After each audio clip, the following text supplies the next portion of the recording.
My view about policies for children is that some of the physical interventions in children's physical well-being are relatively straightforward. So if you're talking about nutrition, water and sanitation, and basic health care, those are relatively straightforward technical interventions which don't necessarily involve much consultation. You do need to know how to reach the most disadvantaged, which does mean some consultation, but actually they can be designed in a fairly centralized way, and they've actually been really successful. So child and infant mortality has been much reduced in practically all parts of the world as a result of concerted efforts in this area.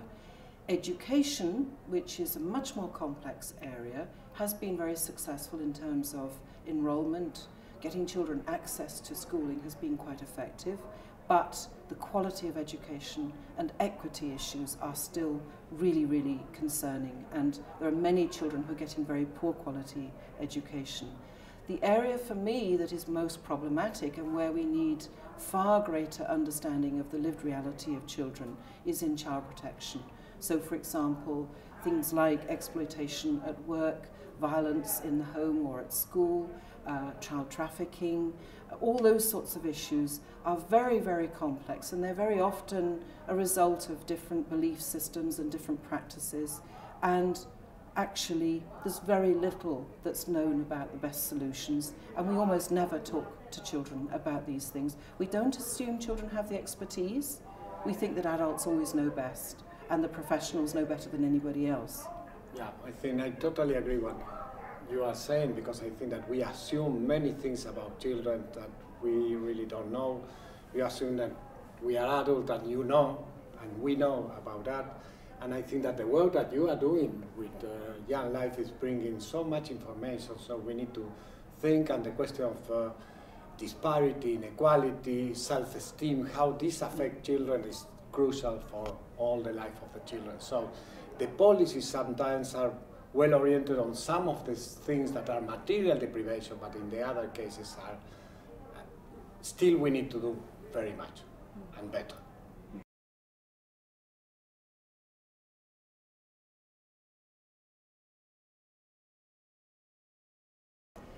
We think of the current generation of children as growing up with more challenges, more diverse influences on their lives than any generation that's ever gone through childhood before. So it is an extraordinarily exciting moment for children.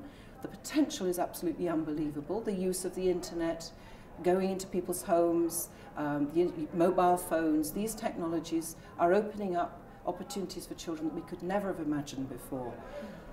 I think there are also new risks and new problems. So, for instance, if children feel schooling is so important in their lives, but the only way that they can access schooling is by migrating, we're now finding in the study children as young as 9 or 10 years old migrating on their own without their families in order to go to a school in the city, for example, which of course is a major concern in terms of being separated from their protection systems and from their parents and so on. So it's a really crucial moment in terms of the dynamics of societies. I don't think that change is inherently bad, but it raises uncertainties that adults are not necessarily able to adjust to or provide for. And so the challenge for us is to be much more flexible in our policies, much more flexible in our approaches, and recognize the diverse ways in which these changing societies are impacting on children's lives and respond to that.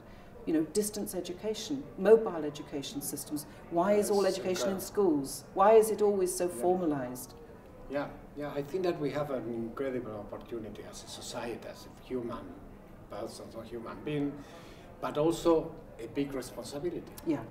Because we are the one that we need to produce and help on this, because otherwise maybe we will be very frustrated in the future. So I think that we have the challenge, we have the opportunity, we need to act, and that's what we need now.